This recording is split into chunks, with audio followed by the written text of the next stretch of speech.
Un jour, le petit garçon a crié « Ma vraie mère est dans le puits ». 20 ans plus tard, ils l'ont déterrée. Et bonjour à tous, profitez de ces moments de détente en regardant.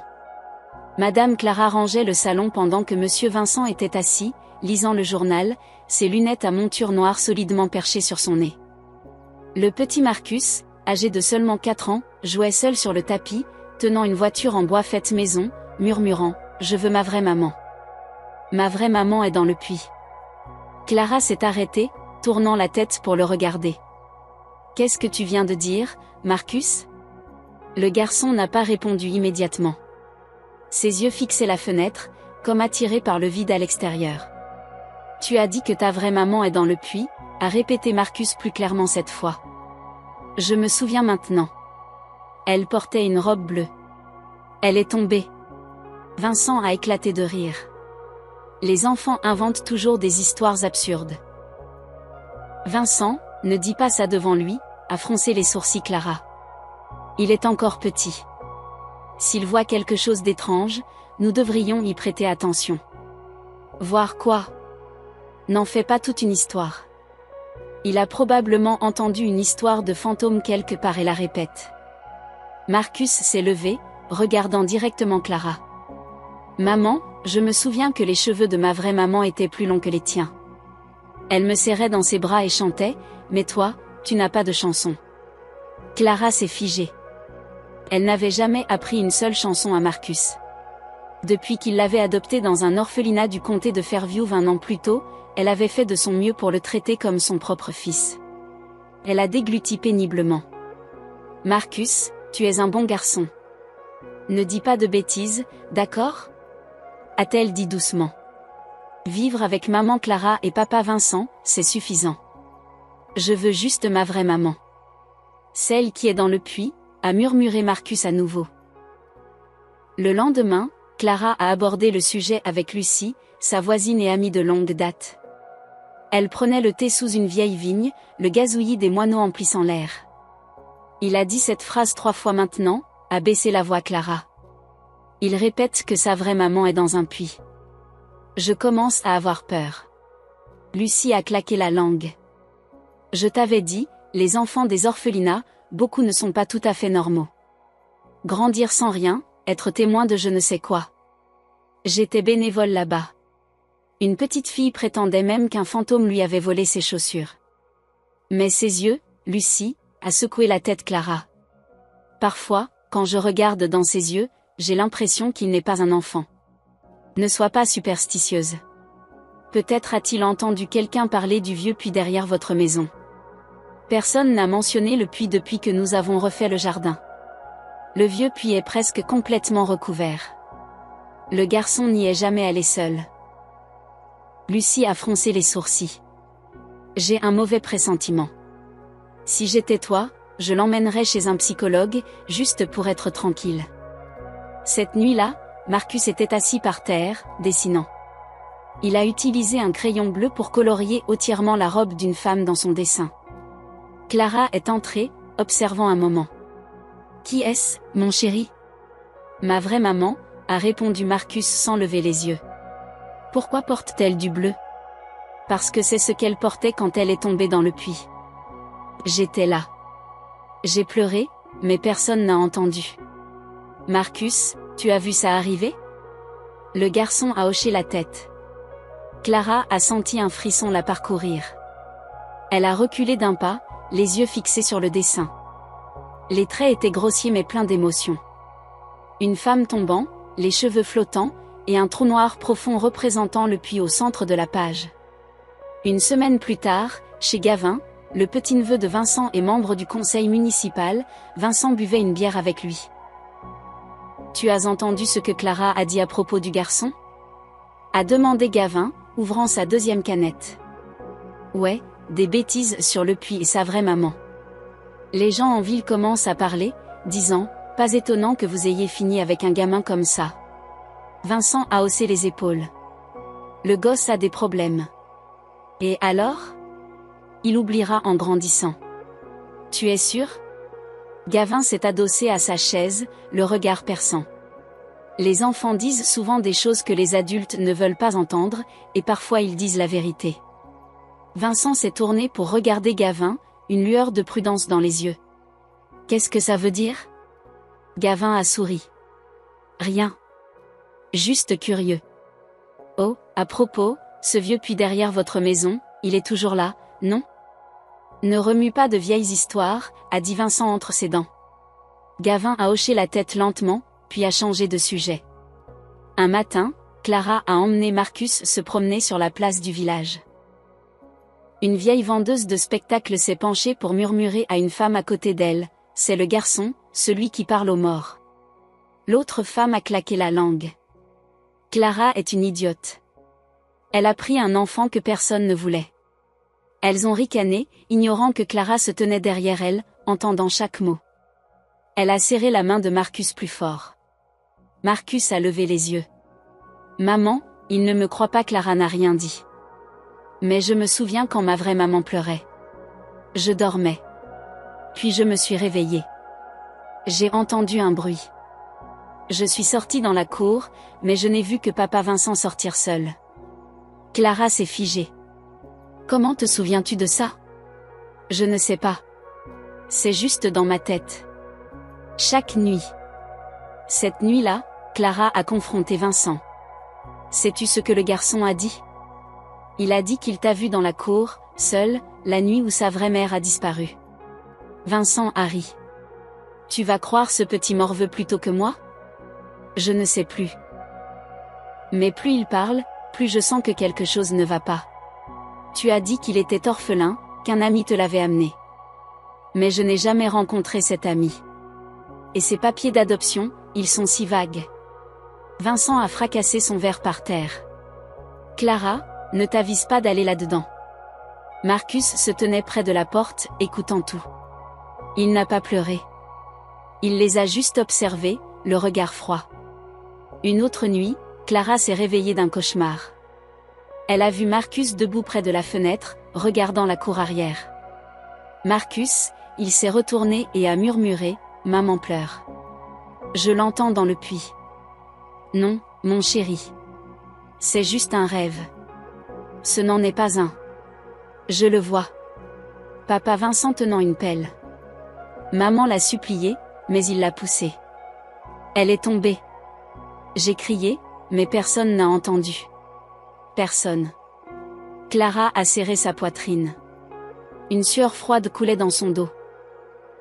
À cet instant, elle ne pouvait plus nier qu'une certaine vérité frappait à la porte de son esprit, une vérité qu'elle avait ignorée trop longtemps. Marcus, regarde maman. À quoi penses-tu? Je pense que ma vraie maman m'attend. Clara a posé sa cuillère. Elle venait de finir de préparer le petit déjeuner. Marcus était assis, figé devant son bol de céréales, ne mangeant pas, ne clignant pas des yeux. Ce regard la faisait frissonner. Tu sais, maman et papa t'aiment beaucoup. S'il te plaît, ne dis plus ces choses. Tu n'es pas ma vraie maman, a dit Marcus calmement, sa voix posée. Ma vraie maman est celle que je vois chaque nuit dans une robe bleue, avec de longs cheveux, qui tend la main. Clara a dégluti difficilement. Assez. Mange ton petit déjeuner. Je l'entends pleurer sous la terre. Je me souviens que le puits était si froid. Elle est tombée et ne pouvait pas crier. Vincent est entré, jetant le journal sur la table. Il continue encore. Il a une autre de ses crises, n'est-ce pas? A dit Clara doucement. Ne hausse pas la voix. J'en ai marre, Clara. Il répète ces trucs fous. Le puits, la robe bleue, la vraie maman. Tu le gâtes trop. Vincent a rugi, frappant la table de la main, faisant trembler la vaisselle. Marcus n'a pas bronché. Il a simplement incliné la tête, regardant Vincent comme un étranger. Tu ne veux pas que je parle de ma vraie maman parce que c'est toi qui l'as poussée dans le puits, n'est-ce pas? A demandé Marcus franchement. Tais-toi, Vincent s'est élancé, levant la main. Clara s'est précipitée entre eux, poussant Marcus derrière elle. Vincent, non. Les enfants doivent apprendre à se taire quand les adultes parlent. Tu vas le frapper? Je n'y crois pas. Vincent s'est figé, les yeux injectés de sang. Une minute s'est écoulée en silence. Marcus respirait calmement, son regard ne vacillant jamais. Tu l'as caché, mais je rêve de ça. Chaque fois que je dors, je vois maman tomber. Elle ne voulait pas, mais tu l'as poussée. Clara tremblait, se retournant. Marcus, pourquoi dis-tu ça? Tu ne te souviens de rien avant d'arriver ici. Tu n'avais que 4 ans. Mais je me souviens de ce que j'ai ressenti quand maman est tombée. Le vent froid, les cris, la douleur. Je l'ai vu. Vincent a attrapé son manteau et est sorti de la maison en colère. Le lendemain, Clara a emmené Marcus à la clinique psychologique de la ville. Le docteur Béatrice Carter, qui avait travaillé sur de nombreux cas de traumatisme chez les enfants, était assise en face d'eux. « Marcus, peux-tu me parler de ce que tu rêves ?» a-t-elle demandé doucement. Marcus a fixé le stylo sur son bureau, puis a dit « Je ne rêve pas. Je me souviens. » Te souviens de quoi? De ma maman portant une robe bleue, poussée dans le puits derrière la maison. Il faisait noir. Je ne pouvais pas crier. Papa Vincent était là. Le docteur Carter prenait des notes. Elle s'est tournée vers Clara.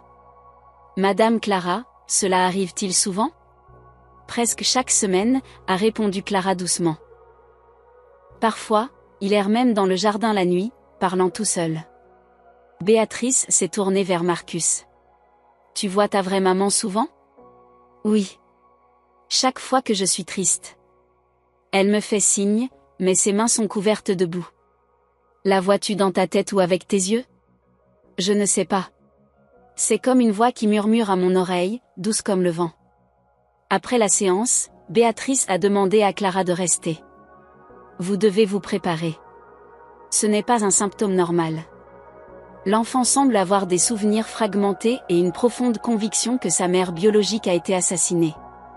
Cela pourrait être un signe de trouble dissociatif suite à un traumatisme, mais il n'a que 4 ans. Comment pourrait-il se souvenir de quelque chose datant de son enfance? Le cerveau d'un enfant est mystérieux.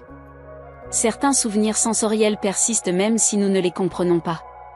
Si ce que le garçon dit est vrai, Béatrice s'est arrêtée.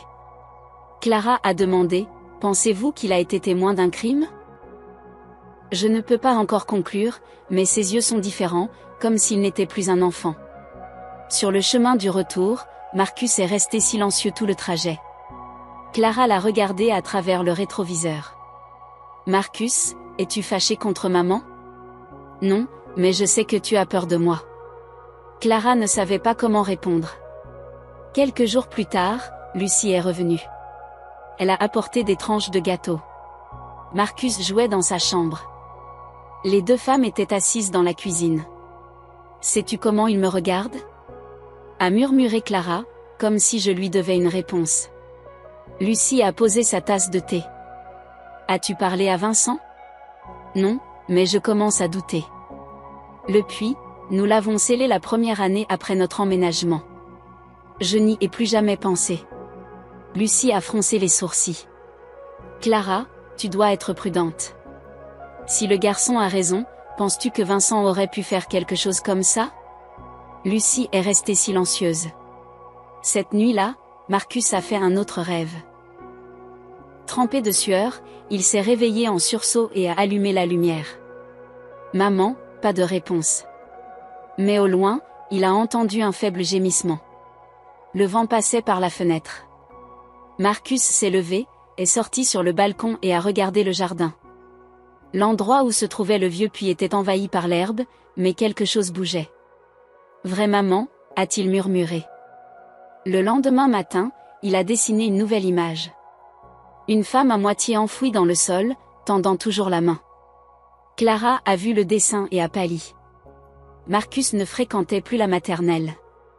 D'autres parents ont protesté parce que le garçon effrayait leurs enfants. Il parle de cadavres et de sang.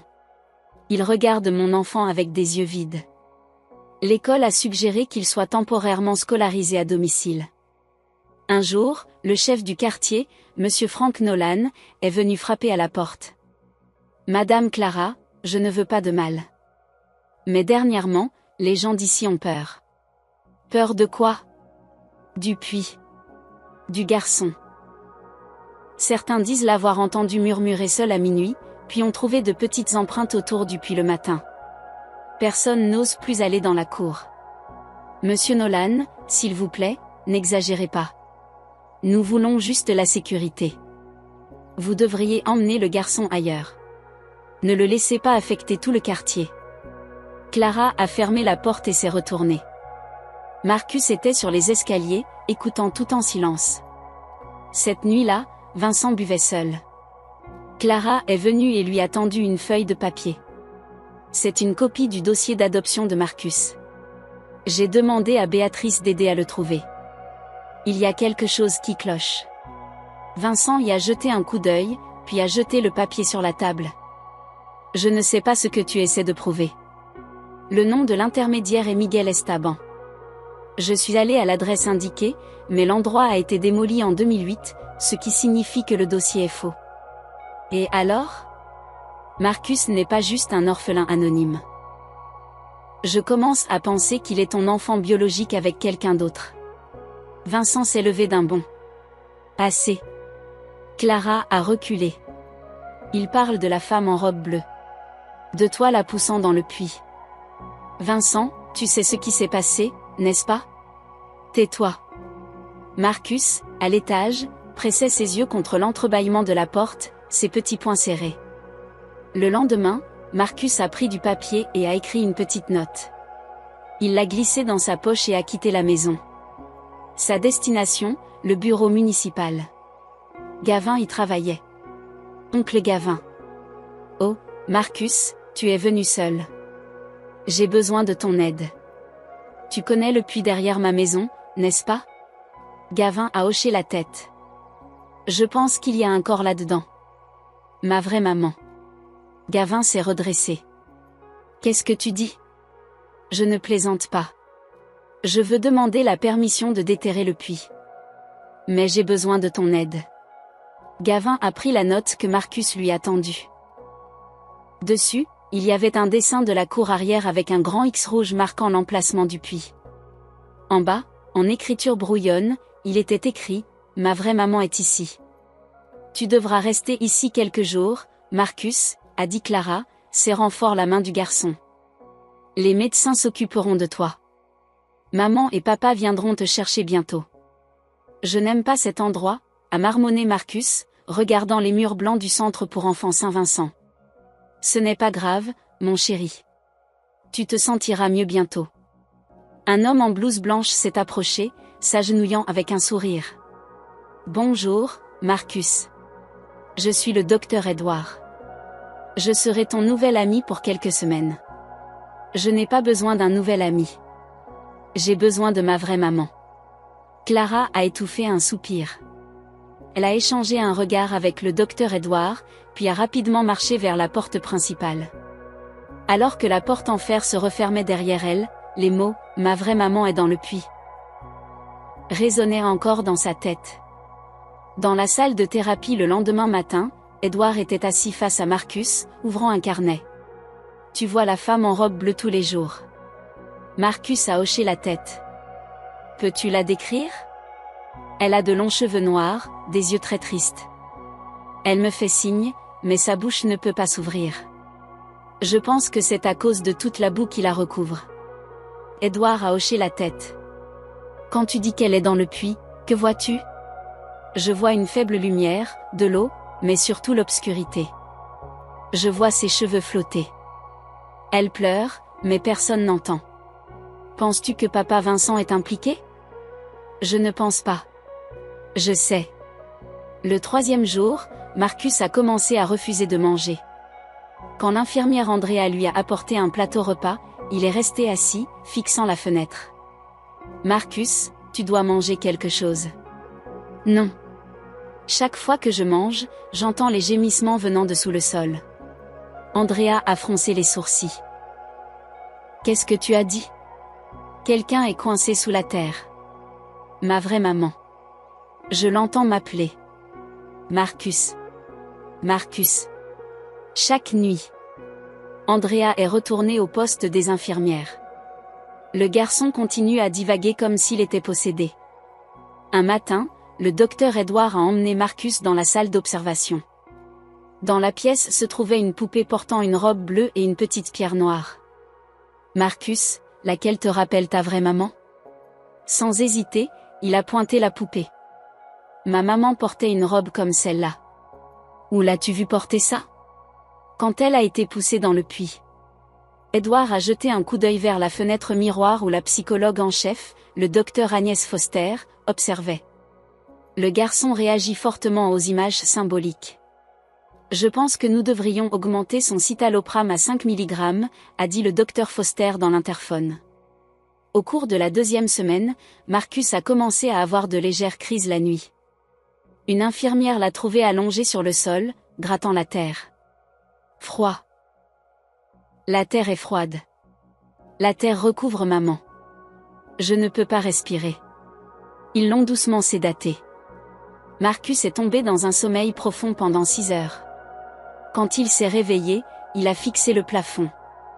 Je suis descendu là-dedans. Où ça? A demandé Edward. Dans le puits. Clara a rendu visite après 2 semaines. Une infirmière l'a conduite à la salle d'attente. Madame Clara, je dois être honnête, le garçon ne s'améliore pas. Il parle toujours de la femme dans le puits, et dernièrement, il a commencé à somnambuler. Somnambuler? Oui, nous l'avons trouvé une fois debout dans la cour, fixant une grille d'égout, murmurant « Maman, as-tu froid ?» Clara a mis sa main sur son front. Je ne sais pas quoi faire. Êtes-vous sûr qu'il n'est rien arrivé à sa mère biologique? Non, je sais seulement que Vincent l'a ramené à la maison. Alors, le croyez-vous? Clara n'a pas répondu. La 3e semaine, le docteur Foster a ordonné un scanner cérébral pour Marcus. Il pourrait y avoir une activation anormale dans les zones liées à la mémoire, a-t-elle dit à Edward. Je n'ai jamais vu un enfant créer un monde intérieur aussi détaillé. Les scanners n'ont rien montré d'anormal. Mais lorsqu'ils ont essayé de stimuler le cortex auditif avec le son de l'eau qui goutte, Marcus a commencé à trembler violemment. Je vois maman couler. Que as-tu dit? A demandé Edward. Maman ne pouvait pas flotter. De la boue partout sur elle. J'ai crié, mais papa Vincent m'a tourné le dos. Edward a froncé les sourcils, murmurant, cette histoire est effrayante de cohérence. Un après-midi, Gavin est passé au centre. Il venait de rentrer en ville après avoir discrètement cherché de vieux registres. Comment va Marcus? A-t-il demandé, debout à côté d'Edward dans le couloir. Pas bien. Le garçon répète sans cesser le même souvenir traumatique. Toujours à propos du puits et de sa mère. Gavin a hoché la tête. Je pense que ça pourrait être vrai. Edward s'est tourné vers lui. Que as-tu dit? Quelque chose est très étrange avec le dossier d'adoption. Je viens de vérifier le nom de la personne qui l'a déposé. Le document a été signé par quelqu'un qui est mort il y a 11 ans. Edward a resserré sa prise sur le dossier. Si c'est le cas, tout le processus d'adoption pourrait être falsifié, et le garçon pourrait ne pas inventer son histoire. Cette nuit-là, Marcus a rêvé qu'il était dans une pièce blanche. Il marchait pieds nus sur le sol car l'effroi. Au loin, il a entendu le bruit de l'eau qui goutte. Il s'est approché d'un trou noir rond au centre du sol, le puits. En se penchant, une main pâle a émergé, agrippant le bord du puits. « Vraie maman ?» a murmuré Marcus. Un visage est apparu, pâle, couvert de boue, mais avec des yeux étrangement doux. Le visage bougeait comme s'il parlait, mais aucun son n'en sortait. Le lendemain matin, il s'est réveillé, a pris du papier et un stylo, et a écrit une seule ligne, le nom de ma vraie maman est Anna. Anna Oliver. L'infirmière Andrea a trouvé la note et l'a remise au docteur Foster. Le garçon n'avait jamais mentionné ce nom auparavant. Le docteur Foster a dit, avons-nous une liste des personnes disparues près du comté de Fairview au cours des 10 dernières années? Je vais vérifier. 2 jours plus tard, Gavin tenait un mince dossier, respirant lourdement. Anna Oliver, femme de ménage, 30 ans, disparue mystérieusement en 2018. Travaillait pour Monsieur Vincent Sullivan. Edward a frissonné. Donc, cela signifie que Marcus pourrait être l'enfant de la victime. Ce week-end-là, Clara est venue chercher Marcus après près d'un mois de traitement. « Veux-tu rentrer à la maison ?» a-t-elle demandé. « Je dois retourner au puits. »« N'as-tu pas peur ?» Marcus a secoué la tête. « J'ai besoin de savoir ce qui s'est passé. J'ai besoin de savoir qui était ma vraie maman. » Clara l'a serré fort, mais son cœur était lourd. La réponse approchait, et elle ne savait pas si elle pourrait la supporter. « Maman m'attend toujours, n'est-ce pas ?» Le temps a passé. Il n'était plus un enfant. Marcus avait maintenant 24 ans. Il vivait seul dans un petit appartement au 2e étage d'un vieil immeuble près des voies ferrées et travaillait à temps partiel dans une librairie d'occasion en centre-ville appelée la Maison des Mots. Et les cauchemars ne l'avaient jamais quitté. « Marcus, ça va ?» La voix l'a fait sursauter. Hélène, sa collègue à la librairie, s'est approchée, tenant une tasse de café. « Une autre mauvaise nuit. » « Ouais, toujours les mêmes rêves. » « Hélène, crois-tu aux souvenirs de quand on est tout petit ?» Hélène a incliné la tête. « Tu veux dire de quand on est tout petit ?» Bien sûr que non. La plupart des gens ne se souviennent de rien avant leurs 3 ans, mais moi, je me souviens très clairement. Il y avait un puits, une femme en robe bleue, et je connais son visage. Hélène a posé une main sur son épaule. « Tu as encore rêvé d'elle. Ce n'est pas juste un rêve. Je me vois debout près du puits, regardant en bas. Elle est là-dessous, me regardant. Ses yeux grands ouverts, suppliants. Chaque fois que je me réveille, mes mains tremblent. Mon cœur bat la chamade. J'ai l'impression de l'avoir abandonnée. » Hélène a serré son épaule doucement. « As-tu déjà pensé qu'elle pourrait être ta mère biologique ?» Marcus l'a regardée droit dans les yeux. « C'est elle. » Cet après-midi-là, Marcus est rentré chez lui après son service. Il s'est arrêté devant le miroir, se regardant. Des cernes sous les yeux, les joues visiblement creusées. Il a pris une profonde inspiration, a ouvert un tiroir et en a sorti un mince dossier, une collection de papiers épars qu'il avait rassemblés au fil des ans. Le dossier sur la disparition non résolue en 2018. Anna Oliver, 30 ans, femme de ménage, jamais retrouvée. Il a sorti une vieille photo. Le visage de la femme ressemblait exactement à celui qui hantait ses rêves depuis toujours. « Pourquoi puis-je voir ton visage ? Pourquoi personne ne me croit-il ?» Cette nuit-là, le téléphone a sonné. C'était Gavin. « Es-tu libre, Marcus ? » « Qu'est-ce qui se passe, oncle ? » « J'ai trouvé quelques vieux documents dans les archives municipales. Tu devrais les voir. » Marcus y est allé immédiatement cette nuit-là. Le bureau du conseil municipal était sombre, sauf pour la lampe de bureau qui brillait sur le bureau de Gavin. « Tiens, regarde. » Gavin a glissé une copie d'un registre de logement de 2017 vers lui. Sous le nom de Vincent Sullivan, un autre nom était listé à la même adresse, Anna Oliver, résidence temporaire. Pas de contrat. C'était la femme de ménage que Vincent avait autrefois embauchée. Aussi, la femme portée disparut l'année suivante. Marcus s'est figé.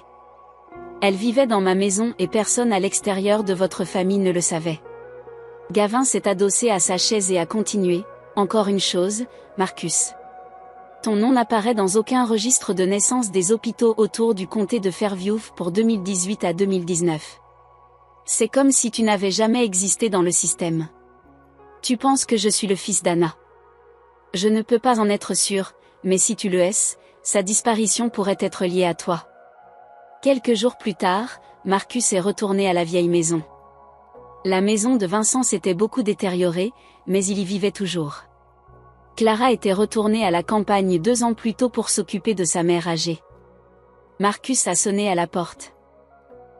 Vincent a ouvert, plissant les yeux. « C'est toi. Je veux entrer juste un moment. » Vincent a hoché la tête lentement, évitant le contact visuel. La cour arrière était exactement comme Marcus s'en souvenait. L'herbe poussait jusqu'à la taille. Quelques briques dépassaient du sol. Et dans le coin éloigné de la cour, l'endroit où se trouvait le puits était caché. « Je veux planter des fleurs ici, » a dit Marcus, pointant un carré de terre près du coin. Vincent a froncé les sourcils. « Qu'est-ce que tu essaies de faire? Juste nettoyer un peu. Peut-être plus tard, je cultiverai des légumes bio. Vincent est resté silencieux, une lueur d'irritation dans les yeux. Tu peux travailler n'importe où sauf là. Pourquoi pas? Parce que je l'ai dit. Marcus s'est approché du bord du jardin. Y a-t-il quelque chose là-dessous? Vincent a crié. À quoi penses-tu? Je t'ai élevé pendant 20 ans. Non. Tu as élevé un garçon que personne d'autre n'osait toucher.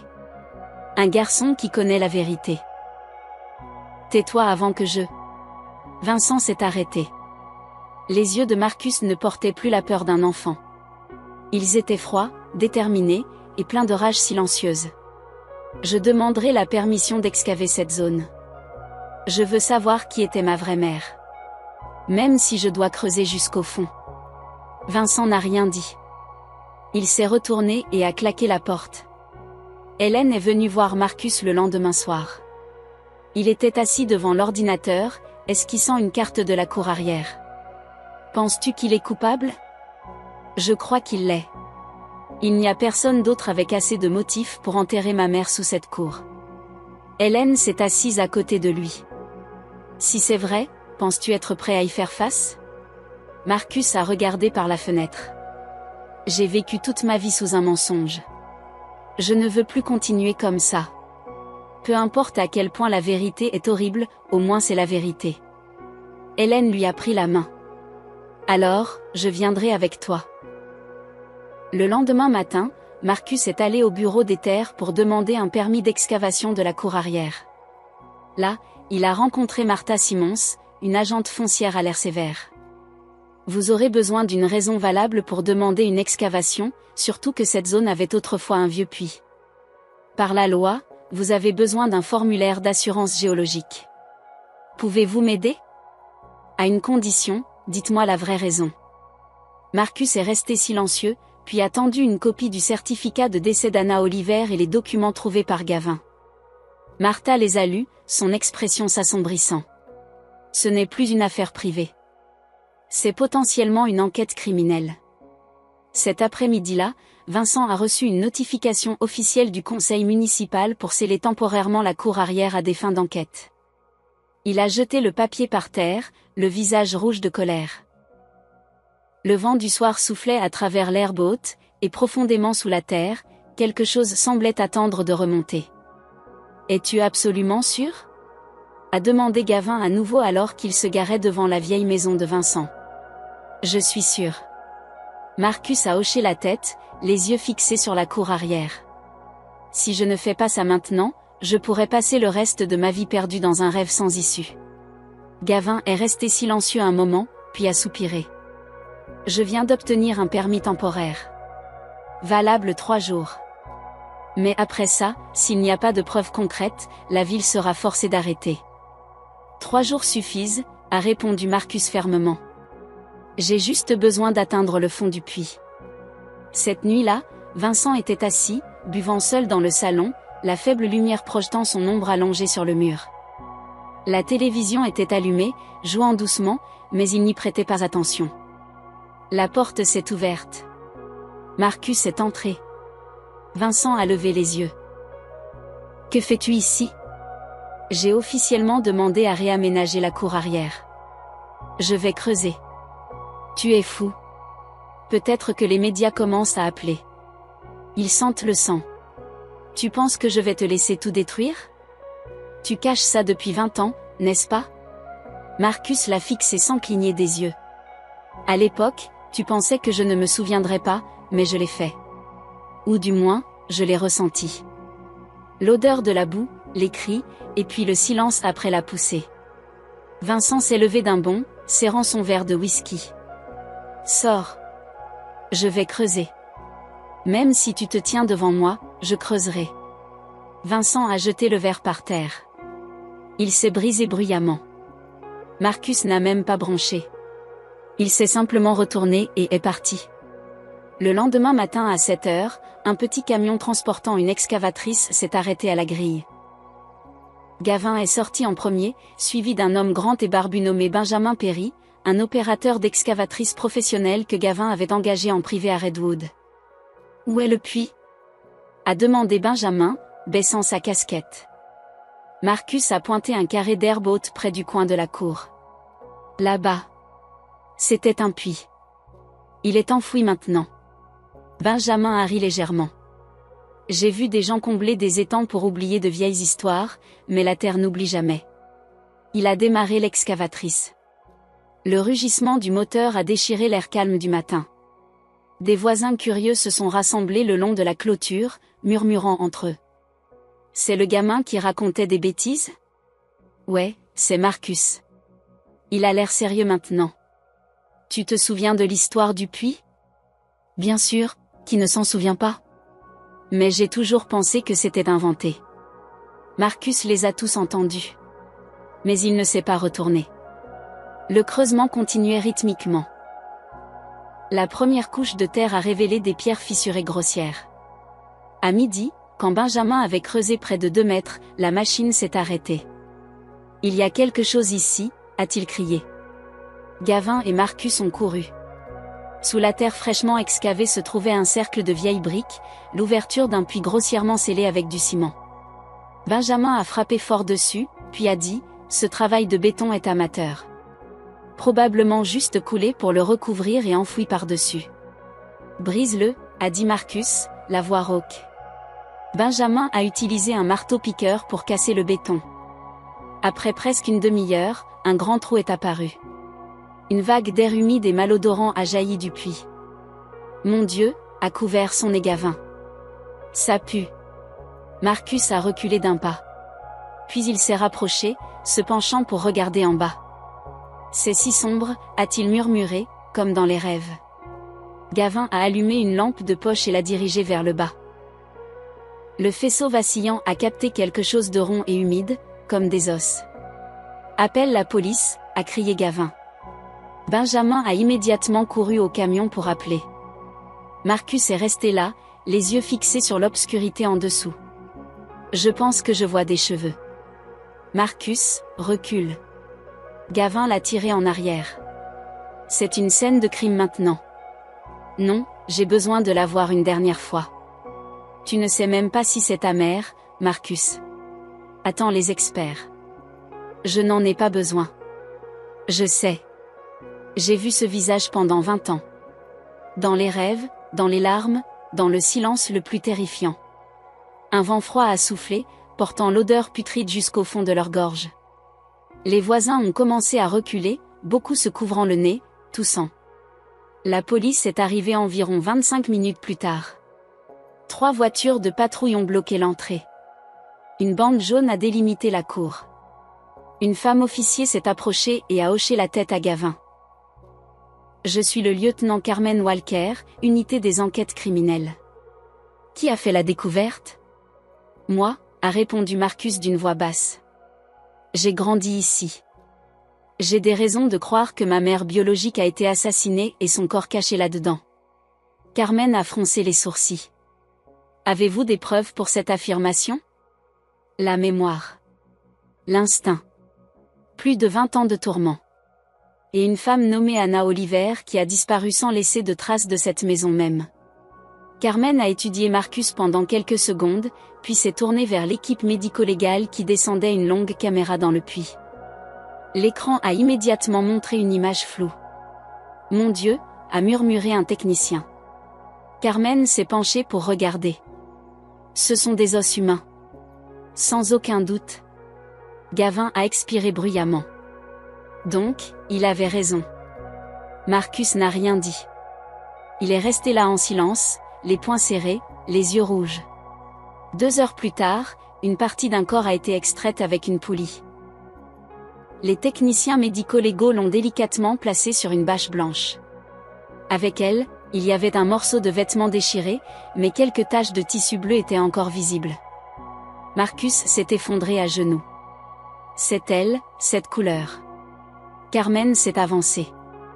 Nous effectuerons un test ADN. S'il s'agit d'Anna Oliver, vous devrez fournir un échantillon pour comparaison. Je suis prêt. Qui était le dernier résident ici? Monsieur Vincent Sullivan, mon père adoptif, a dit Marcus, sa voix comme de l'acier. Et c'est le seul qui savait que ce puits existait. Carmen a hoché la tête, son expression tranchante.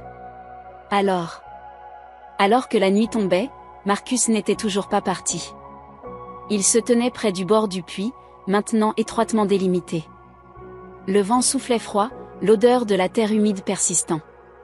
Gavin a drapé un manteau sur les épaules de Marcus. « Veux-tu être seul ?»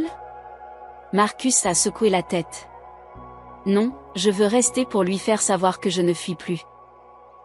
Je ne me couvrirai plus les oreilles, ne fermerai plus les yeux, ni ne me cacherai dans les rêves. » Gavin a serré son épaule doucement.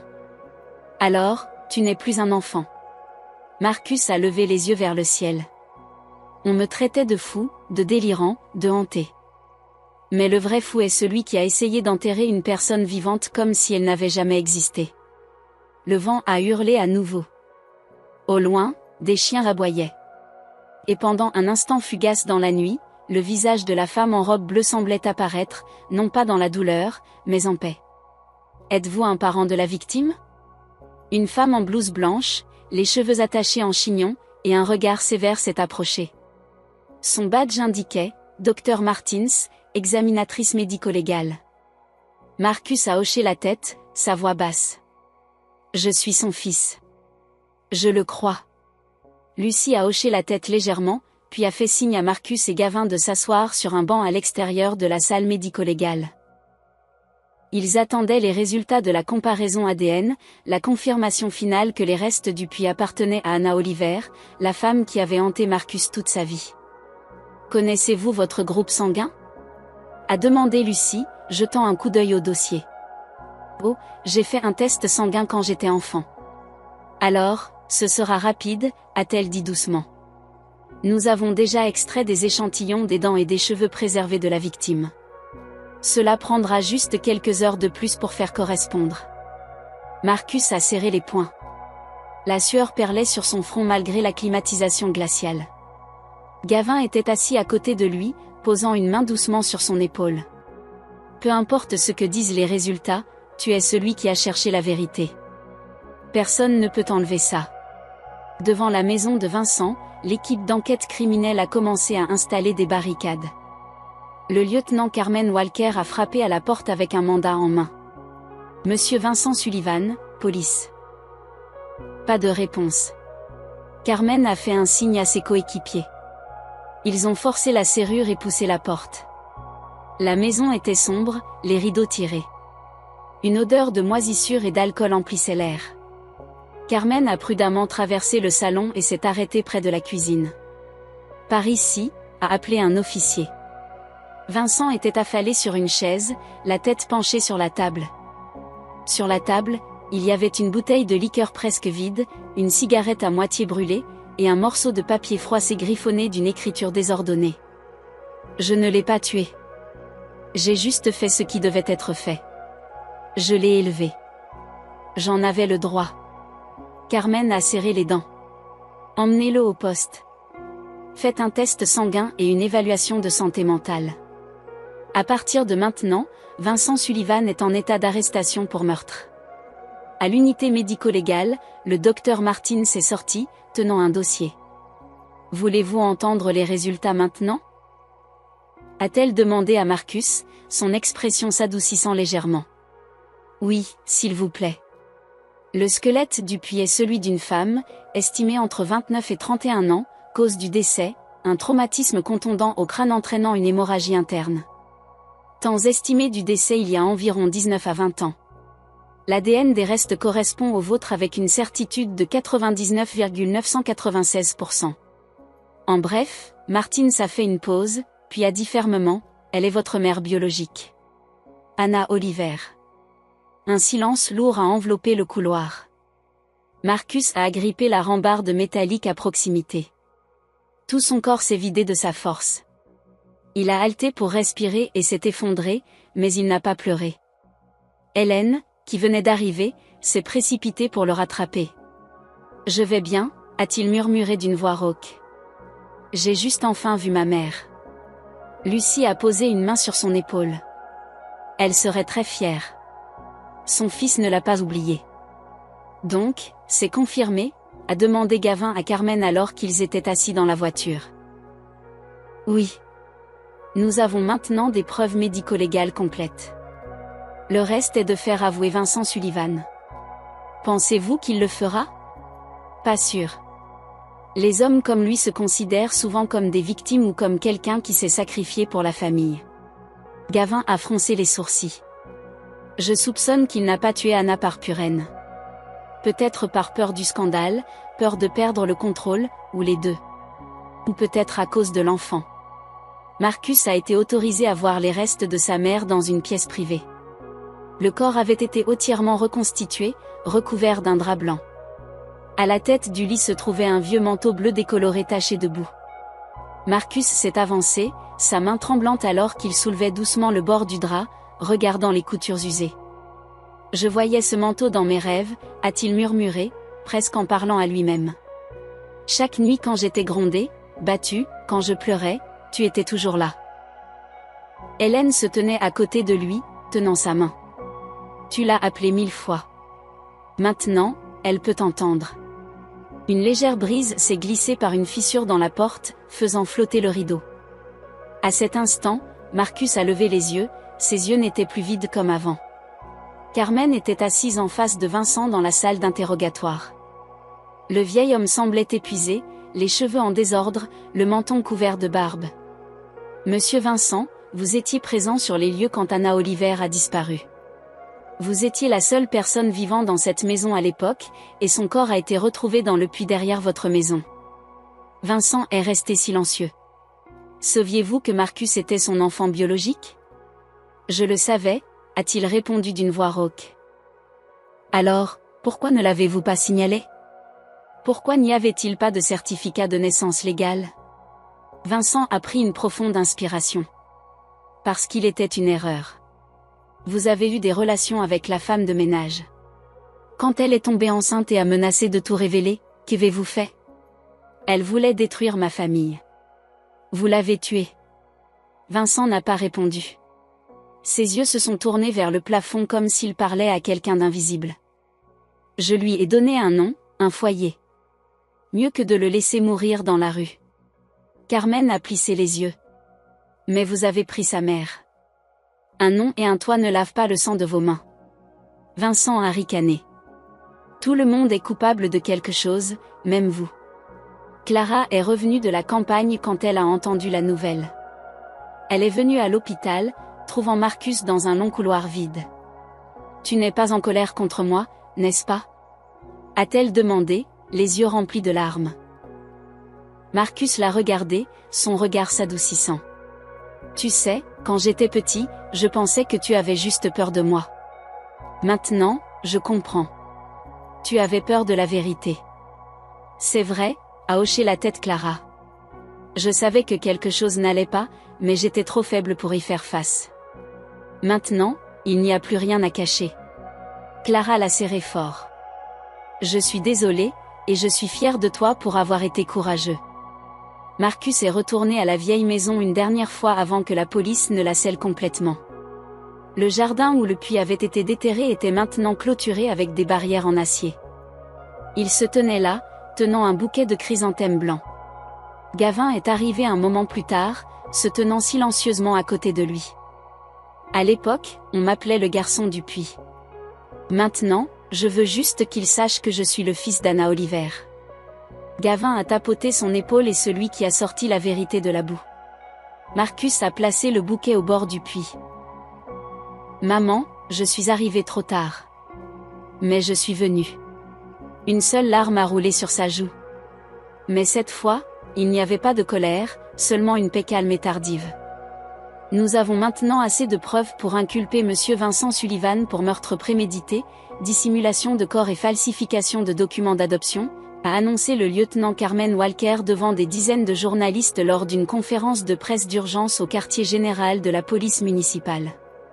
Les flashs crépitaient constamment. Les reporters tendaient des micros vers le podium. Quel était le mobile du meurtre, lieutenant? A demandé un reporter. Carmen n'a pas cligné des yeux. Selon l'enquête actuelle, M. Vincent Sullivan avait une relation avec la victime, Mademoiselle Anna Oliver, qui travaillait comme femme de ménage chez lui. Quand Anna est tombée enceinte et a menacé de révéler leur relation, M. Sullivan l'a tuée pour couvrir l'affaire, puis a enterré son corps dans le puits derrière sa maison. Il a ensuite falsifié des documents pour adopter le bébé, qui s'est révélé être Marcus Oliver. Y avait-il un complice ? Une autre voix a interrompu. Nous élargissons l'enquête. Mais Madame Sullivan, Clara Simmons, coopère pleinement avec la police. Dans la cellule numéro 4, Vincent était assis immobile, regardant fixement à travers la petite fenêtre à barreaux. Carmen est entrée et s'est assise en face de lui. Y a-t-il quelque chose que vous voulez dire avant que l'affaire ne soit portée devant le tribunal ? Vincent n'a pas répondu. Il a fermé les yeux, appuyant sa tête contre le mur. Carmen a ouvert son carnet et a lu à haute voix. Le 12 août 2004, Anna Oliver a disparu de la ville. Vous étiez la dernière personne confirmée à avoir eu un contact avec elle. Cette nuit-là, plusieurs voisins ont signalé avoir entendu une forte dispute chez vous. 3 jours plus tard, vous êtes revenu d'un orphelinat avec un nouveau-né. Vincent a ouvert les yeux. Et maintenant, nous avons des preuves ADN prouvant que l'enfant était le fils d'Anna. Comprenez-vous ce que vous avez volé ? Vincent a ricané légèrement. Un gamin illégitime. Une femme qui osait me faire chanter avec ce morveux en prenant sa vie. Carmen a insisté. Je lui ai donné un nom, un toit. J'ai fait le bien. Vous avez assassiné sa mère biologique et vous appelez ça bien ? Vincent est resté silencieux. Carmen s'est levée, son regard froid comme l'acier. Monsieur Sullivan, vous avez le droit de garder le silence, mais chaque seconde où vous refusez de dire la vérité, vous vous enfoncez plus profondément dans l'obscurité. Dans tout Silverwood, personne ne pouvait arrêter de parler de l'affaire.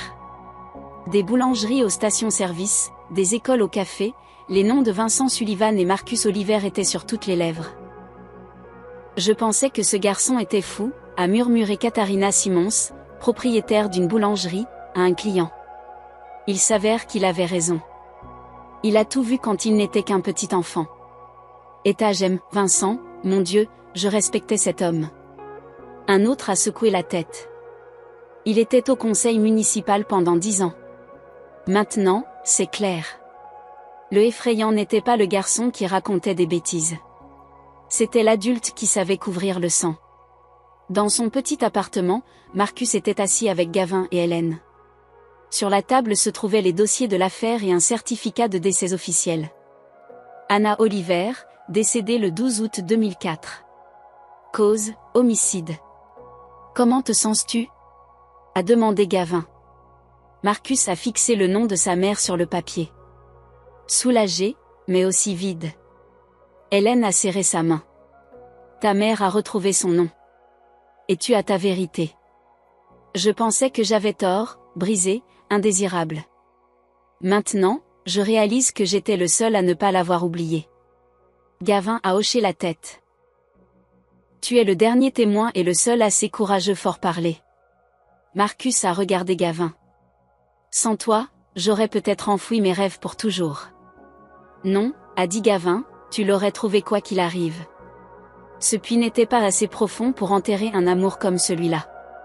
Le lendemain matin, Carmen a reçu un appel du bureau du procureur. Nous avons décidé de poursuivre Vincent Sullivan pour 3 chefs d'accusation, meurtre, dissimulation de corps et falsification de documents d'adoption. L'audience préliminaire aura lieu dans 6 semaines. Et l'enfant, Marcus Oliver, recevra un nouveau certificat de naissance indiquant Anna Oliver comme sa mère. Le nom du père restera vide jusqu'à une conclusion finale. Compris ? Merci. Carmen a raccroché, s'adossant à sa chaise. Elle a fixé la photo d'Anna en haut du dossier, le visage d'une femme douce avec des yeux profonds comme un puits. Tu n'as pas disparu, a-t-elle murmuré. Ce soir-là, Marcus a rendu visite à Clara. La petite maison en banlieue était calme, une lumière chaude se répandant de la cuisine. Clara préparait une soupe de haricots, l'odeur emplissant le porche. « Veux-tu manger quelque chose ?» a-t-elle demandé, la voix tremblante. Marcus s'est assis. Je ne suis pas venu pour te blâmer. Je veux juste dire que tu m'as élevé. Même si tu avais peur, même si tu es restée silencieuse, tu m'as donné un foyer. Clara a étouffé un sanglot. J'avais tort. Je sais que si j'avais parlé plus tôt, peut-être que les choses auraient été différentes. Mais si tu ne m'avais pas recueilli, peut-être que je n'aurais pas survécu pour trouver ma vraie mère.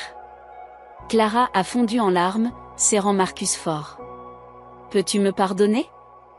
Je ne t'ai jamais blâmé. J'aurais juste aimé que tu ne sois pas restée silencieuse. Clara a hoché la tête doucement. Je promets de ne plus jamais me taire. Une semaine plus tard, Vincent est apparu au tribunal pour la première audience préliminaire. La salle d'audience était bondée de reporters. Sur le banc, Marcus était assis droit, ses yeux ne quittant jamais son père adoptif. « Avez-vous quelque chose à dire à la victime, Marcus Oliver ?» a demandé l'avocat. Vincent a regardé Marcus, son regard vide. « Je pensais que tu étais un fardeau. Mais tu as fait mieux que je ne l'avais jamais imaginé. » « Merci, » a répondu Marcus. « Grâce à toi, je sais que je n'appartiens plus à cette obscurité. » Après l'audience, Carmen a rencontré Marcus à l'extérieur du palais de justice. « Tu sais, » a-t-elle dit, les yeux sincères. « J'ai traité beaucoup d'affaires de meurtre. Mais je n'ai jamais vu quelqu'un d'aussi courageux que toi. » Marcus a hoché la tête. « Parce que je n'ai plus rien à perdre. » Tu te trompes. Maintenant, tu as tout retrouvé. Ton nom, tes racines, ta vérité. Marcus a levé les yeux vers le ciel. Maintenant, je veux juste vivre la vie que ma mère n'a jamais pu vivre. Es-tu prêt? Il t'attend d'en bas. Hélène a jeté un coup d'œil dans la pièce, souriant. Marcus se tenait devant le miroir, ajustant le col d'une simple chemise blanche. Il s'est tourné et a hoché la tête légèrement. Jamais prêt, mais jamais plus en paix qu'en ce moment. Hélène s'est approchée, attachant le dernier bouton. Je suis fière de toi, Marcus. Beaucoup de gens le sont. Ce n'est pas à cause de moi, a murmuré Marcus. C'est à cause d'elle. La salle municipale de Silverwood était bondée. L'éclairage doux baignait les rangées de spectateurs, un mélange d'inconnus et de visages familiers, tous assis en silence. Au-dessus de la scène pendait une grande bannière, Fondation Anna Oliver, l'espoir des profondeurs. Marcus est monté sur le podium alors que les applaudissements emplissaient la salle. Merci à tous d'être ici, a-t-il commencé, la main tremblante légèrement. Il y a un an, j'étais juste quelqu'un vivant dans des rêves que personne ne croyait. Un enfant qui a grandi entouré de silence, de peur et de commérages murmurés dans mon dos. Il a marqué une pause, son regard balayant la foule. Mais aujourd'hui, je suis ici non pas pour raconter une tragédie, mais pour commencer quelque chose de nouveau. Ma mère, Anna Oliver, était une femme courageuse. Elle ne méritait pas d'être oubliée dans l'obscurité. Cette fondation est pour les gens comme elle, pour les mères célibataires, pour les enfants maltraités, pour quiconque a été piégé dans un cauchemar que personne ne croyait. Un sanglot étouffé est venu de la deuxième rangée. Hélène et moi avons voyagé partout, rencontrant des centaines de personnes. Ils nous ont dit, je pensais que j'étais fou de me souvenir encore de ma mère dans mes rêves, où j'ai été battu pour avoir osé mentionner un nom mort. Marcus a serré les lèvres, puis a hoché la tête. Mais personne n'est fou de se souvenir. Personne n'a tort de vouloir la vérité, et personne ne mérite d'être enterré vivant dans le silence. Les applaudissements ont repris, plus longs, plus profonds. Après la cérémonie, Marcus était assis dans la salle des coulisses, retirant son micro à revers quand la porte s'est ouverte. Une femme d'âge moyen est entrée, tenant une vieille photographie. « Êtes-vous Marcus Oliver ?»« Oui, madame. »« Et vous êtes ?»« Je suis Sophia Collins. J'habitais en face de la maison de monsieur Vincent. » Elle a tendu la photo. « C'est votre mère. » La dernière photo que j'ai prise d'elle une semaine avant que ça n'arrive. Marcus l'a prise. Dans la photo, Anna se tenait près d'un treillis de bougainvilliers, les cheveux attachés, souriant vivement. Vous avez gardé cette photo toutes ces années. Il y a eu un moment où j'ai pensé à la déchirer, par peur des ennuis. Mais je n'ai pas pu m'y résoudre. Elle était si gentille. Elle me disait bonne nuit tous les soirs. Elle appelait son fils petit Marcus. Marcus s'est figé. Qu'avez-vous dit, petit Marcus? C'était son surnom pour vous. Elle le murmurait tous les soirs en vous portant à l'intérieur. Je m'en souviens très clairement. Marcus a serré la photo fort, la gorge nouée. Merci. Merci beaucoup. Sur le chemin du retour, Hélène était au volant. Penses-tu encore à lui? A-t-elle demandé. Vincent? Hélène a hoché la tête. Marcus a regardé par la fenêtre. Plus tellement. Maintenant, j'ai plus de pitié que de colère. Il n'avait pas le droit de prendre une vie. Mais maintenant, il n'a plus rien et personne ne le croit plus. Je pense que c'est une punition plus lourde que n'importe quelle peine de prison. Hélène a pris sa main en silence. Le lendemain, Marcus avait un rendez-vous avec un avocat du comté de Fairview représentant une organisation qui défend les victimes de violences domestiques. Nous aimerions collaborer avec la Fondation Anna Oliver sur un nouveau programme pour les enfants abandonnés, a dit l'avocate, Rachel Benson. Seriez-vous prêt à en être le visage? Que devrais-je faire? Partagez votre histoire. Vous présentez avec votre vrai nom, votre vraie identité. Marcus a hoché la tête. Je ne veux plus me cacher derrière un faux nom de famille. Je suis Marcus Oliver, fils d'Anna Oliver, et je n'en ai pas honte. À la prison du comté, Vincent Sullivan était assis seul dans la salle des visites. La porte s'est ouverte. Clara est entrée. Vincent a ricané. Que fais-tu ici? Te regarder dans les yeux. Une dernière fois. Vincent a haussé les épaules. Tu ne regrettes rien?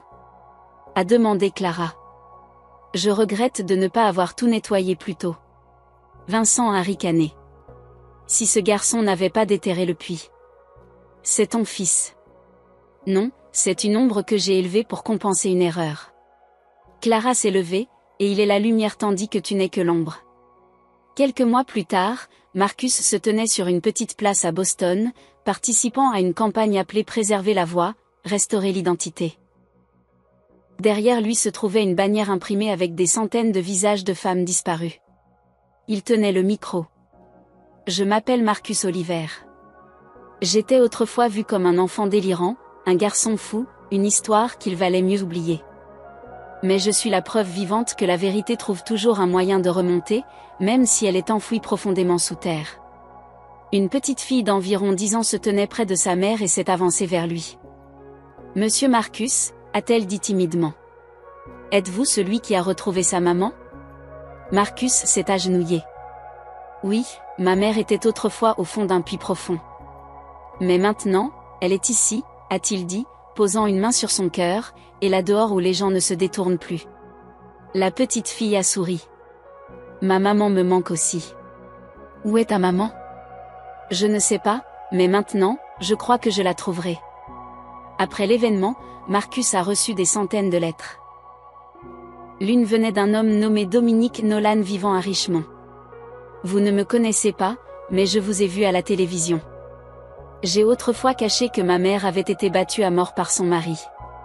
J'avais peur, mais maintenant, je suis allé à la police. Merci d'avoir été courageux pour nous tous. Marcus a plié la lettre, les yeux embués. Tu es quelqu'un de très important, Marcus, a murmuré Hélène, le serrant dans ses bras. Non, je suis juste un gamin abandonné, a-t-il souri, mais qui n'a jamais abandonné la vérité. Es-tu sûr de ne pas vouloir accepter cette offre? A demandé Hélène, lui montrant à nouveau la lettre avec le logo d'une chaîne de télévision nationale. Ils veulent transformer toute l'histoire en un documentaire. Ils couvriront tous les coups. Tu devras juste raconter exactement ce qui s'est passé.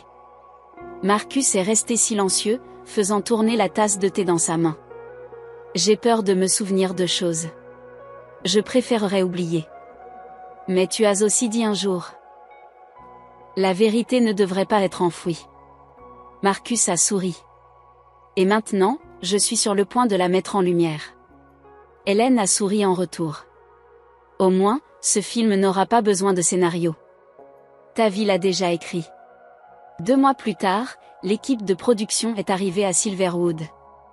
La réalisatrice était une femme d'âge moyen au flair artistique nommée Patricia, lauréate de prix pour ses documentaires sur les victimes de violences domestiques.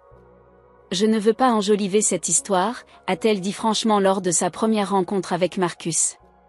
Je veux que le public comprenne comment le silence peut tuer et comment le courage peut sauver des vies, a ajouté Marcus.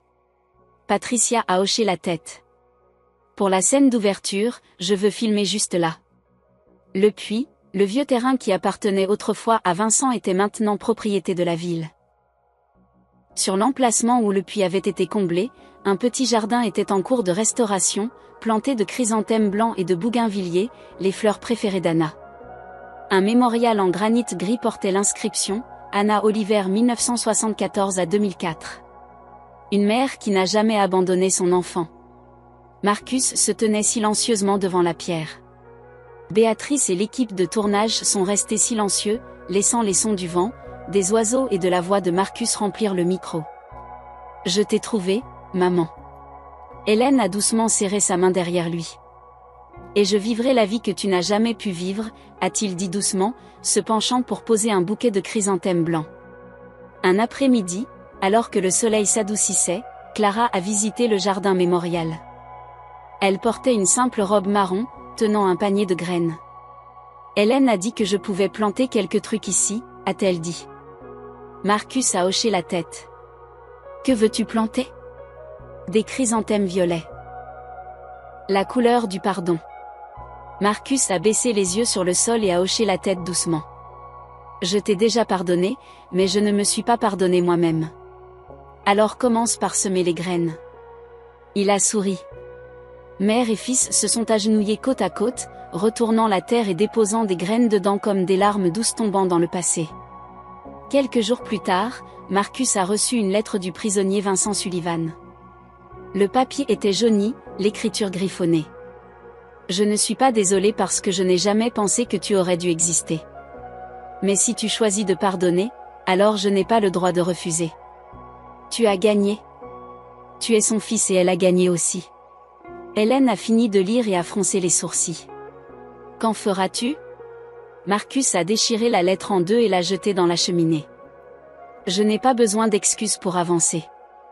J'ai juste besoin de ne pas regarder en arrière. » La première du documentaire, Sous le puits, l'histoire d'Anna et Marcus, a eu lieu à Boston. Le théâtre était bondé. Beaucoup de gens devaient rester debout le long des murs. Patricia a parlé en premier. Ce film n'a pas d'acteurs, pas d'effets spéciaux. Seulement une personne, autrefois un enfant réduit au silence par des vérités que personne ne voulait croire. Et maintenant, il parle pour nous tous. Marcus est monté sur scène. Le projecteur l'éclairait directement. Une fois de plus, des centaines d'yeux se sont tournés vers lui. Cette histoire n'est pas seulement la mienne. Elle appartient à tous ceux qui ont été réduits au silence, qui ont été traités de fous pour se souvenir, pour aimer quelqu'un dont le nom était interdit. Il a baissé les yeux sur la foule. Beaucoup essuyaient leurs larmes. Si certains d'entre vous portent des souvenirs étouffés, sachez ceci. Ces souvenirs ne vous rendent pas faibles. Ils vous rendent réels, et la vérité trouvera toujours la lumière. Les applaudissements ont roulé comme des vagues. Le lendemain matin, un courriel est arrivé dans la boîte de réception de Marcus. Je suis Sylvia Allen, directrice du Centre national pour la justice et la réconciliation. Nous souhaitons vous décerner le titre de porteur de vérité pour vos contributions non seulement à votre cas personnel, mais pour avoir aidé des centaines d'autres victimes à trouver leur voie. Nous aimerions inclure votre histoire dans le programme d'éducation civique pour les lycées. Hélène a fini de lire et s'est tournée vers lui. Cela ne ressemble-t-il pas à un miracle ? Non, ce n'est pas un miracle, a répondu Marcus. C'est ce qui aurait dû arriver il y a longtemps, si les gens n'avaient pas choisi le silence. 1 an plus tard, le jardin mémorial Anna Oliver est devenu une étape régulière pour les autobus scolaires transportant des lycéens de partout. Un enseignant a conduit un groupe d'élèves jusqu'au mémorial en pierre, le pointant du doigt. Cette histoire est vraie. Et cet homme là-bas était autrefois l'enfant qui a osé déterrer le puits, non pas pour trouver un cadavre, mais pour trouver la vérité. Marcus se tenait à proximité, écoutant sans interrompre. Un élève a demandé, « Monsieur, regrettez-vous parfois ?»« Regrettez quoi ?»« D'avoir déterré le passé. » Avez-vous déjà pensé que peut-être il aurait été mieux de ne pas savoir ? Marcus s'est agenouillé et a demandé, « Comment vous appelez-vous ?»« Je m'appelle Daniel. » Eh bien, Daniel, si demain quelqu'un vous disait que vous n'aviez pas de mère, pas de père, personne qui vous aimait, le croiriez-vous ? Daniel a secoué la tête. Exactement. Parce que vous savez que vous méritez la vérité. Et si votre mère n'était plus là, elle mériterait quand même que son nom soit prononcé à haute voix. Cet après-midi-là, Marcus et Hélène étaient assis sur un banc en pierre sous les arbres, regardant les chrysanthèmes blancs se balancer doucement dans la brise. Je me souviens de la première fois où je t'ai entendu dire que ma mère était sous le puits, a murmuré Hélène. À l'époque, je n'y croyais pas. Mais le regard dans tes yeux rendait impossible de me détourner. Merci de ne pas t'être éloigné. Sais-tu ce que ta mère rêvait de faire ? Non. Je l'ai lu dans les dossiers de la maison de retraite où elle s'occupait de sa mère âgée. Sur sa candidature, elle a écrit « Mon rêve est d'ouvrir un petit café avec des bougainvilliers et un coin lecture pour les enfants défavorisés. » Marcus s'est figé. Je pense qu'on peut réaliser ça. Hélène a souri. Tu viens de lire dans mes pensées. 2 ans plus tard, à un coin de rue près de la gare d'Union Grove, une enseigne en bois oscillait doucement sous un treillis de bougainvilliers. Café d'Anna, où les rêves commencent. À l'intérieur, des enfants étaient assis, lisant des livres, riant joyeusement. Sur le mur était accrochée une photo d'Anna Oliver, sous laquelle était inscrit « Personne n'est oublié quand son nom est prononcé avec tout le cœur ». Marcus se tenait derrière le comptoir, versant du thé pour une femme âgée qui venait d'entrer. Hélène était assise près de la fenêtre, tapant quelque chose sur son ordinateur portable. « Maman », a murmuré Marcus silencieusement dans son cœur. « J'ai réalisé ton rêve. Plus personne n'est sous le puits. Tout le monde est remonté à la surface. Cette histoire est un puissant rappel que la vérité ne peut être enfouie pour toujours. Malgré le traumatisme, la tromperie ou le fait d'être qualifié de délirant, le courage de réclamer la mémoire et la vérité apportera toujours la lumière. Marcus a prouvé qu'un enfant abandonné peut se relever, pardonner et transformer la douleur en espoir. La leçon la plus profonde est celle-ci. Ce n'est qu'en osant affronter le passé qu'une personne peut véritablement guérir et réécrire l'avenir de ses propres mains. Si vous avez aimé cette histoire, nous vous invitons à lui donner un like et à vous abonner à notre chaîne. Votre soutien nous motive à continuer à proposer des histoires émouvantes presque tous les jours. Nous sommes très reconnaissants pour votre soutien. À bientôt. Hunting? Maybe not? What?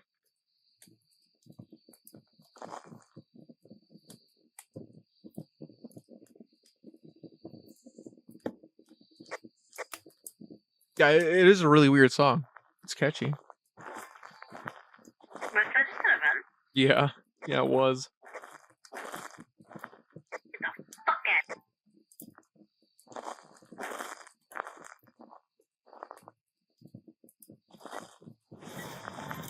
I don't know if I have a dupe of this. Let's see. No, we ballin'.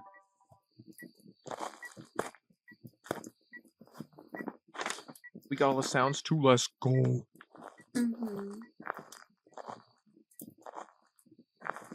I still need a picture. Your face.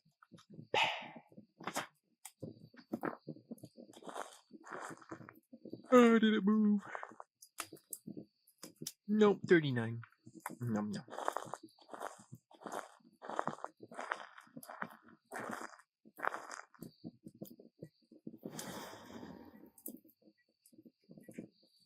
That was the last Brucey.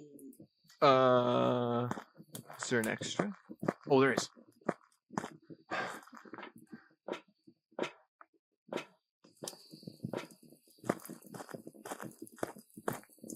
Threw a book on top of the tent. On the ghost go.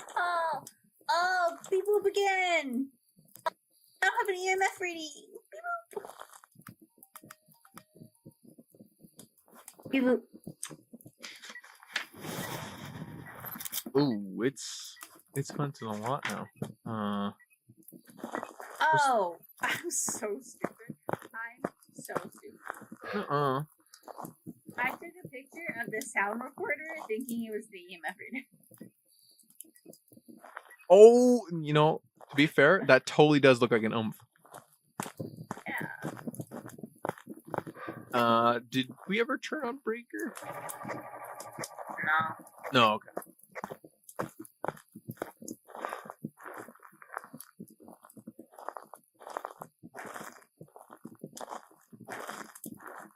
Where's the light? Oh, right here.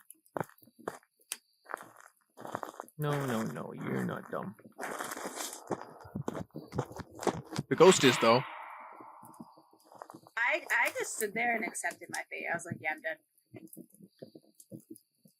There's a chance it's a Revi, Faye, and Hantu. Oh, and Dayan. Raiju? Oh my god. You want a spurt? I could spurt. Blah blah blah blah. Blue blue blue blue. Hey, beep, beep, beep, beep, beep, beep, beep, beep, beep, beep.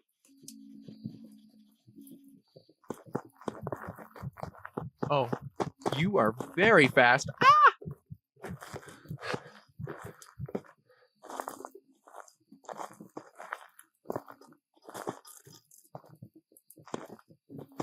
Wait, Boogie?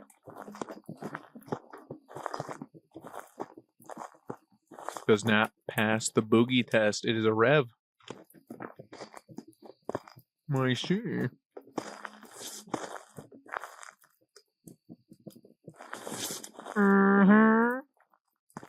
Yo, that was scary. I don't know. Cheated death right there. That'd be a Rev.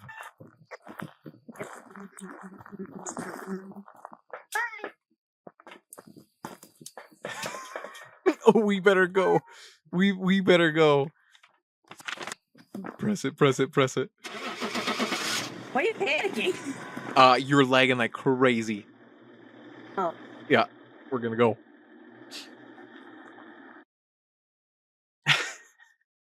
Gotta save the smidge. Save the smidge. I've got some jobs ready for you. Yeah, you beat booped all the way up to the truck, and I was like, oh, we gotta go, we gotta go.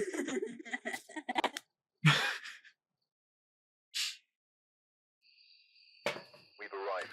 Check the equipment It's and get set up before snowing. investigating. Also, I think this shall be my last one. Okie dokes. No problem. Oh, this has been much air. Okay. Oh.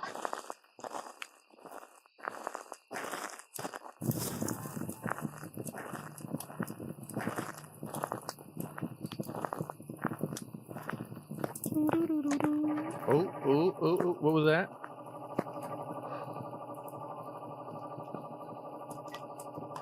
Washroom ghosty?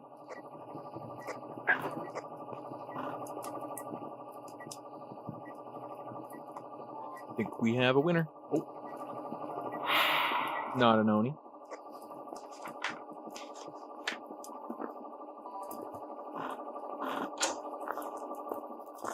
Please tell me I have a hiding spot. Oh, I hate the washroom when you don't have those. Oh, it sucks.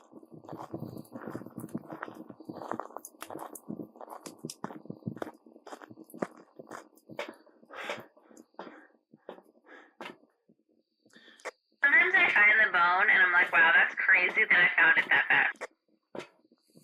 Yeah, and then some games it's hidden in like the darkest depths of the map. Uh-huh.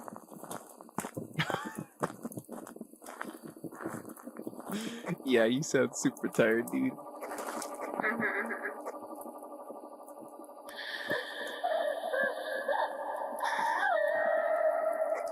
I'm gonna take like 20 minutes to get ready for bed, and then I'm gonna be wide awake.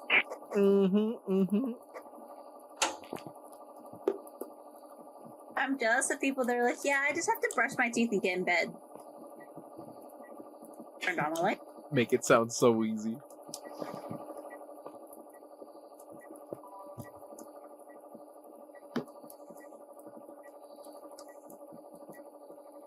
$36.6.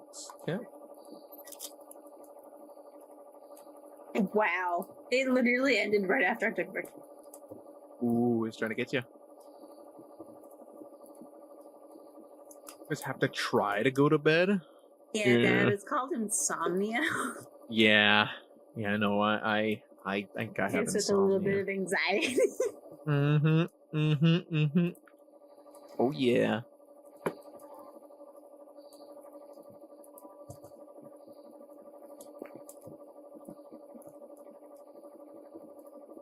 Trying to wake up. I feel like I wake up pretty well, as long as it's like past 9. I'm usually pretty good going to Dude, I sleep. have this skill where I can wake up and sound like I wasn't ever asleep. Yeah, I can wake up no problem. I just am a zombie.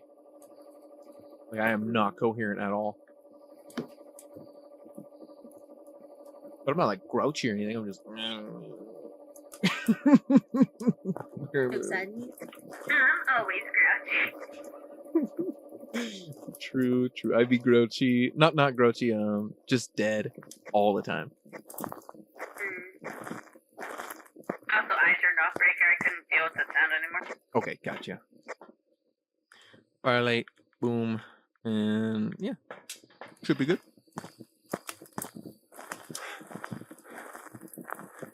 No, I don't go to sleep. Like, you know when I ended the stream for like Resi 4, that's around the same time I go to bed normally. Hey, Smidge, come here. Look down that way. Slenderman! He's back. I wonder if they moved him from the other camp to here. I mean, yeah, because we don't see him anymore over there, right? Mm-hmm.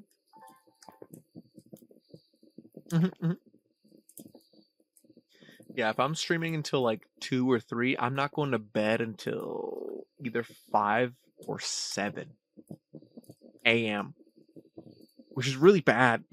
it's really bad, but I can't. I try. I'll just lay there and stare at the ceiling the entire time. What you doing? Oh, talking to chat. Yep. Do you want to blah, blah, blah, blah? I could blah, blah, blah. Blah, blah, blah, blah. Blue, blue, blue, blue. No. I'm so... Dude. Doesn't like to talk to me.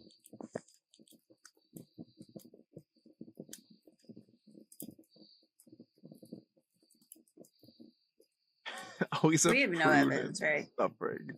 No, I didn't see any. It didn't move. I hear it throwing stuff. 45... 32.7. Give. Oh, I never noticed the rating. Oh. Cool.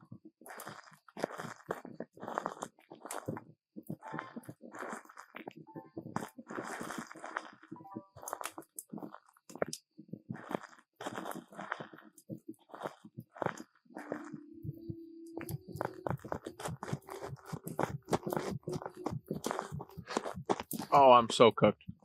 I am beyond cooked.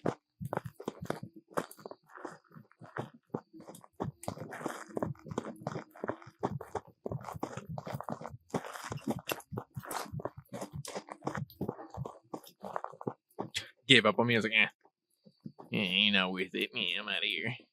I'm gonna kill Smidge. Yeah, that's what I'm gonna go do.